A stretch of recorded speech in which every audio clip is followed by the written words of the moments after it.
তোমরা যদি এই কেকের ডেকোরেশনের ভিডিও আর এই কেকের পিছনের একটা বাজে ঘটনা শুনতে চাও তাহলে এই চ্যানেলটা সাবস্ক্রাইব করে রেখো। নেক্সট ভিডিওতে আমি পুরোটা বলবো আর কেকের ডেকোরেশনটাও দেখাবো। তো hey everyone, welcome to my mini blog. আশা করছি তোমরা সবাই খুব ভালো আছো আর আমিও খুব ভালো আছি। আজকে ছিল আমার বিকেলবেলা পড়ে নিয়ে বাড়ি এসে 2 মিনিটে টিফিন করেছিলাম। আর 2 মিনিটের টিফিন মানেই তো ম্যাগি। তো খেয়ে নিয়ে লেগে পড়েছিলাম কাজে, আর আমার কাজ মানেই তো কেক বানানো। তো এখানে আমি প্রথমেই 1 পাউন্ডের একটা চকলেটের ব্যাটার রেডি করে নিচ্ছি। তোমরা যারা আমার ক্রিসমাসের ব্লগ দেখেছো তো তারা জানো যে আমি একটা কেক বানিয়েছিলাম ক্রিসমাস থিমের।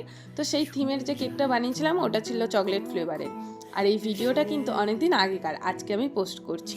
তো প্রথমে চকলেট কেকটা আমি বসিয়ে দিই, আর তারপর ছিল আমার 3 পাউন্ডের ম্যাঙ্গো ফ্লেভারের কেক, যেটা তোমরা ফার্স্টেই দেখলে। তো এই কেকটা বানানোর পিছনে আমার প্রচুর একটা গল্প আছে।